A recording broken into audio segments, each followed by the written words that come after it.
Knew that had happened as well. I don't know why I didn't spend that extra few quid on some proper chipboard floor. Whenever we've got spare room, we always fill it. Normally with tools. Hello sheddies, and you join me again in my shed. Parkside fanboy here. I thought I'd do a quick video, like a catch-up video. I don't think I've done one of these at all. Oh no, I've not done for a while anyway. If you're new here, I've got loads of videos from my shed, my workshop, tool reviews, projects, all that sort of thing. Subscribe, ring the bell, give me a thumbs up, really helps me out. And let me know if you like this type of video. So let's get on with it. Just to quickly mention, I've done the draw on these magnetic wristbands that I got from Aldi, 99 pence. Bargain. Done a giveaway, got 3 of them, so I'll announce the winners in the video. Don't think I need them on. Look at this, look, I've even got a microphone. Hope it's working okay, hope it's not too loud. And I used to use these on my videos probably about a year or so ago. Might start using it again going forward, who knows. Anyway, this video, what's it about? I don't really know. Just thought I'd have a chat to you. We've not had a sort of catch-up video for quite a while. As you probably noticed, I've done lots of Parkside videos recently, and I do enjoy my Parkside gear. I mean, for me, I think it's good value for money. It's not the best, of course. I'm a hobbyist, working from a shed at the end of the garden. Working on a job site somewhere, probably not as good. So it's really a catch-up just to say what the channel's all about, what I'm up to so far, and what I want to do going forward. Some of you may know I built a shed at the end of my garden, or it's like a half man cave, half workshop. It's even got a kitchen, well, a bar kitchen to that side. And I built it from a old garage that I had to take down and transport probably about 30 miles away. And I got a great deal on it. I think I paid something like 300 quid. I mean, when they're new, they're about, well, who knows what they are. They're going to be at least, I don't know, 4 grand, something like that. And it's a wooden shell garage, 24 feet by 12 feet. And it was a nightmare to take down. The guy who built it had used serrated nails to knock everything in. So that was getting the recip saw on there to cut every nail out.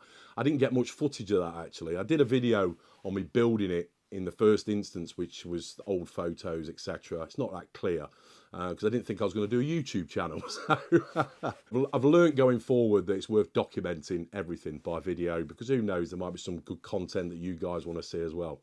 So I digress.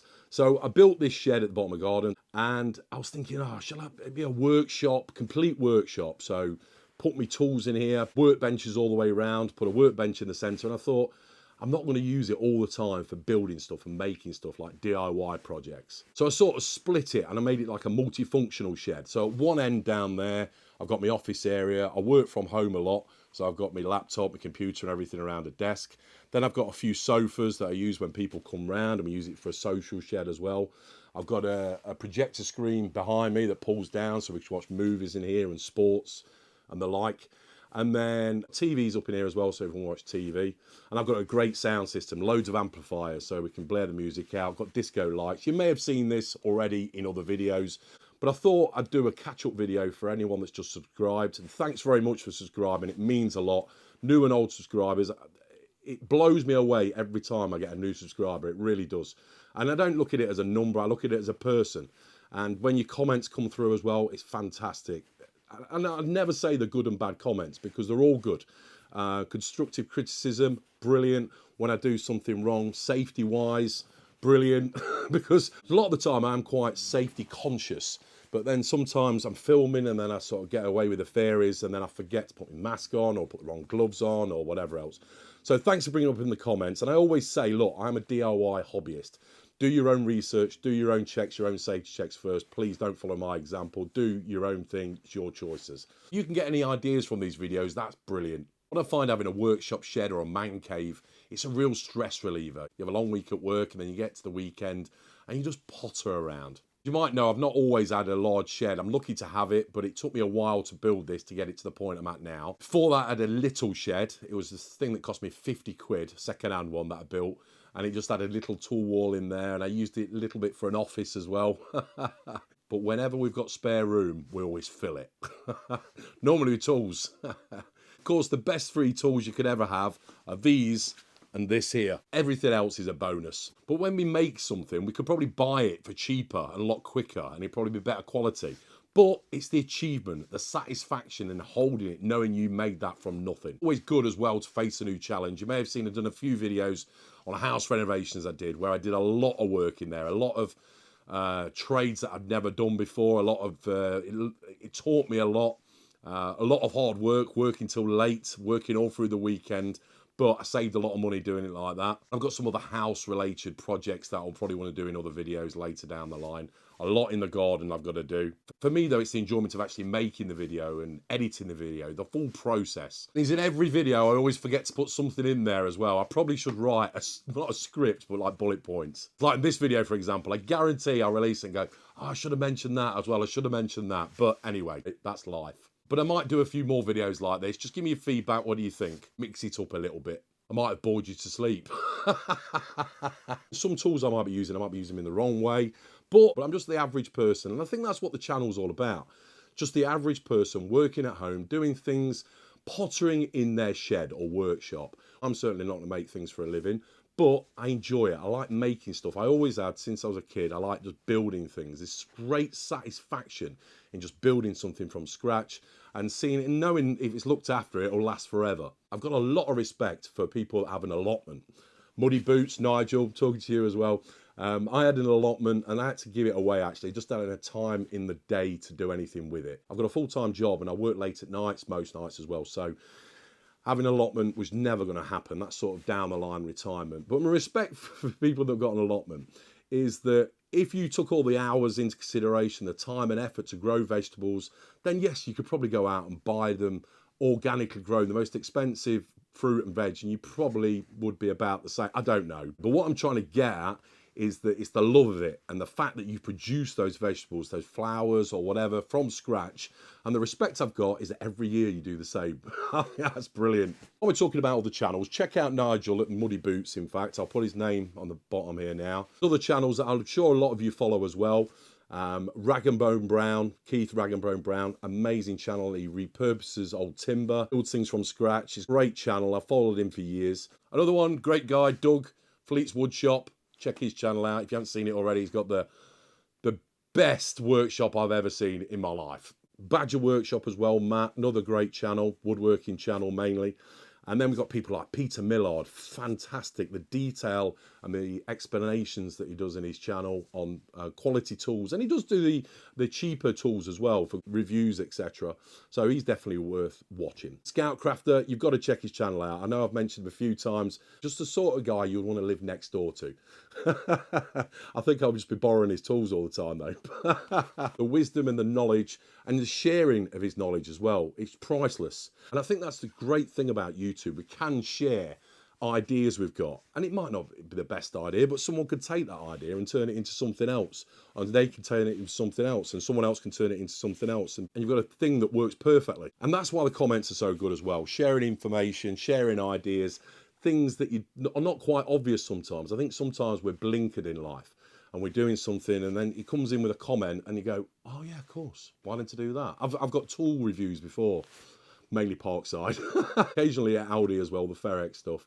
But someone will mention something that it's obvious, yeah, of course, that does that as well, or whatever. So I think I'm digressing a bit.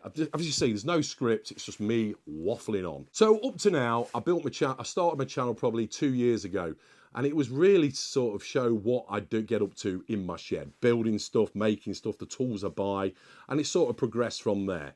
And it's anyone that does YouTube, it's a strange thing. And talking to a camera lens, I think from the other side, I mean, I've seen it, I watch other YouTube channels. Watching it from the other side, it doesn't look that hard to be able to talk to a camera. If you haven't done it before, try it. It's a strange thing indeed. And you sort of find your way and you have to become comfortable. I think when I started the channel off, I was not particularly nervous, but more, I want to be slightly reserved.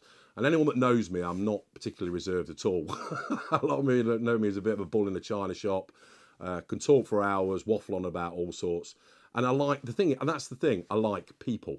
And especially people who have similar interests. That's why I look forward to the comment section. There's times where I don't reply to the comments straight away because I've got other things going on in my life. But eventually I like to reply back to every comment that comes through. Another channel I didn't mention, actually, the Garage Workshop, Roger, great channel. Reggie on the road, I've mentioned him before. The ultimate hardware collector, thousands of nuts and bolts and screws and brackets and you name it. Mark, who used to be the Small Workshop Adventures, now is called Cap Woodwork and Building.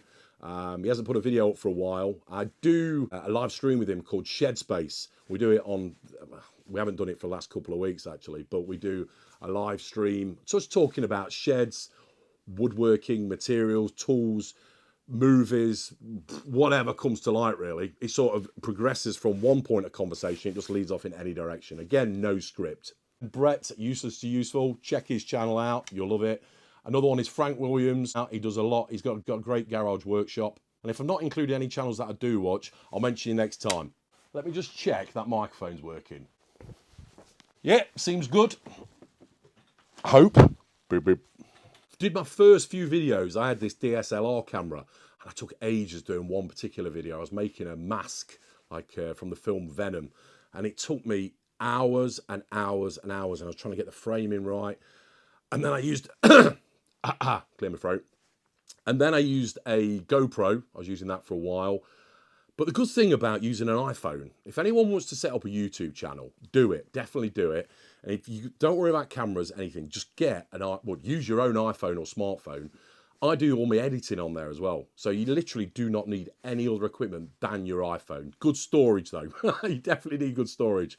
And then just use iMovie just to edit everything. And you get to a point where you're doing it, it's like muscle memory, if you like, when you're making these videos. And it gets quicker and quicker. And it becomes quicker and quicker. What? I've got a problem with quick. You saw the video the other day, it was, what was I saying? Quick request. Hey, I've said it now, look. It was coming out quick. Anyway, what was I saying? Forgotten. This happens a lot. So yeah, I was talking about iMovie. So yeah, it's easy to use. All the files are already on your phones, so you ain't got to worry about downloading them from a camera, etc. So if you're thinking of doing YouTube, definitely do it. Don't show your face if you're worried about it straight away. Just show what you're doing in your workshop or whatever your interests are. A lot of people like me that, and I think there is from the sort of comments I get. I suppose I mentioned someone like Peter Millard, for example, who's up here, and then whoever else, and then I'm sort of at the bottom there. But I'm your average person at home tinkering. The majority of these projects are mainly around my workshop, like storage ideas, workbenches I need to build, just pottering. And now for the giveaway, 3 at random, and those are Keith Robinson, Logan X77, and John Rutherford. If you can send an email to weekendshedhead@yahoo.com, give me your address and I'll post them out to you. 1 for each of you, no expense spared. Thanks for entering. We all go around food shopping at Lidl or whatever, and we see these tools and think, are they any good? You see the price and get them while you can and all that sort of thing. So I'm hoping that the videos that I do show you that they are okay. I've not found anything particularly yet that has let me down. There's a lot of controversy over my lathe, but that's a different story. We won't go there for the minute. But the few pieces I've done, I enjoy using it. Why is that so sharp? And yes, safety is a big thing in that. The safety police, if you like. But great, if you want to mention something, put it in the comments. I'm not concerned. I won't take it to heart if you say you need to be wearing your glasses, you need to be wearing your gloves. I don't at all, because if someone watches the video and they want to do it themselves, then at least they're reading these comments first. And I hope everyone does as well, reads all the comments. When you see a video, check all the comments out. I miss stuff out either by forgetting or ill-informed, or just don't know. Right, another subject. I've been approached by some companies and they've sent me some tools to review, free, not being paid at all, but they've sent them through in the post. And I thought, well, it's a no-brainer really. One of them, I can't wait to show you. I don't want to tell you about it yet because I've really got to use it first, but I'm pretty sure you'll be interested to see it. You might not want to buy one, but you might be interested to see how it works, and it might send you on that particular craft. Is it a craft? Anyway, I'm going on too much. I've been sent probably 4 or 5 different items from varying companies. Just haven't had a chance to do it yet, but I will do soon. Some may say, look, you've been sent them for free. That's like payment. Well, I'm not being paid for it. I want to be completely unbiased. Price-wise, that's a different subject, but what I'll do is look at what it should do, and is it doing that? And what's the quality of it? That's to come in some other videos. Testing. I'm nervous about using these microphones as well, just in case if I'm using them around the workshop and I'm moving it from place to place, is it going to disconnect and I'm not going to know and I lose all my audio? I don't know. But quality's good, don't get me wrong, quality's amazing. You can see the difference in videos I've done in the past when I have used these. When I make these videos, I try and make them as quick paced as I can. Just want to keep it entertaining as well. I'm doing more now is leaving sort of, bloopers in there and mistakes I make. And these are the things I think we all should be aware of. Something missing.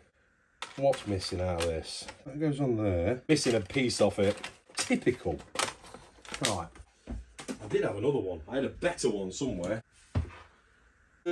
Need to sort this workbench out. Stuff everywhere. Don't want to make them finessed. Doing that at one point, but that isn't reality. I think we've got to show what's true. If you're building a shop or a workshop or a shed or garage or whatever, at least you know what the mistakes you can make are. So going forward, time permitting, I've got many ideas. I wrote lists and notes and stuff everywhere. Time. There's not enough hours in the day. I'll get through them. There's a lot to do with woodworking, little projects. I've mentioned before that I want to extend this shed a little bit further that way, just to make it's called a dirty room actually. So for grinding and sanding and whatever, so it's trapped in there, make a good extraction system. And then I want to put an extraction system in here as well. I mean, that's some extraction filtering system, because there's so much dust and stuff that collects up in here. It's not good for my lungs. I'm quite aware of that. And I need to sort the heating out in here as well. I did a video a while back. I got a free log burner, and yeah, I've got to install that. It needs some fix to it, but I'll get that up at some point. Up to now, I've been using electric heaters, which is just false economy. That's what I missed out. So I built this shed, 24 foot by 12 foot, and then extended this bit here, which is again 12 foot, but then 6 foot further. Built the framework and then extended it that way as well to make the bar kitchen area. When I made the shed originally, the shell, I put insulation in. Well, in fact, I used polystyrene. I got a load of it for free. I did everything so much on a budget. And did I make some shortcuts? Yes, definitely. But I didn't want to go over the top with spending. Floor, for example, I used this really thin, chipboard sheets, but really thin. And I stacked them on top of each other on the framework on half the shed, and it started to sag over time. I knew that had happened as well. I don't know why I didn't spend that extra few quid on some proper chipboard flooring. The other things like the polystyrene, yeah, I'm glad I did that because it cost me nothing. Should have damp-proofed the bottom a lot better. The footings for the posts for the framework, I should have made them better because I'm noticing it's lopsided a bit on one side, but I'm going to make some steel frame along the front just to support it a bit. And going on to money as well. Especially Parkside, and yeah, some people might say buy cheap, buy twice, but I think if you want to furnish an entire workshop with as many tools as possible for all little jobs you want to do, if you bought the most expensive item every time, I'll be remortgaging the house. So the way I see it is get something middle ground. There is cheaper products out there than Parkside, for example, but then I've got a Bosch sander, and I used to have a Makita chop saw. And there's a few other things where I've spent a little bit more on, but if you just want to do everything on a budget, again, I'm not a tradesman, I'm not an expert, I'm not a professional, so this is just hobby DIY stuff. And up to now, I can't think of one tool I bought where I thought, oh, I should have bought dearer. Everything just, for the limited amount I use it, it's all worked perfectly. I'm trying to think now if there's one thing. No, I can't think. No. Welder as well, I want to get back into that. That's a Clark welder. I got that for a bargain actually off a friend of mine. And as I said earlier on, it's not about the tools, it's about these and it's about this, the imagination and putting things into practice. And before I had my little shed, I had a little tiny pop-up tent in the back garden with my little toolbox, and that's all I used to use, but I'm still happy doing it. Like anything in life, we've got a passion for something, we're just going to grow and make it bigger. Hence why I'm building other parts of this shed. I might even add that way yet. Probably hear my dog barking out there somewhere. Is there anything else I wanted to talk about? I probably should have wrote a list actually, or at least the bullet points. But it was just off the cuff. I thought, well, let's just have a chat to you guys. You keep coming back each time I make a video, which I'm so appreciative for. Again, it's not about the numbers. It's more about the fact that what you're doing is worthwhile. And I hope you enjoy my videos I do. If you haven't subscribed, maybe consider subscribing. Give me a thumbs up, really helps. Put your comments below, and I'll put a link here somewhere of all the reviews I've done. So click on there and have a look through. Thanks for watching. Take care. And remember, keep calm and head to the shed. Cheers. see you next time on Weekend Shedhead.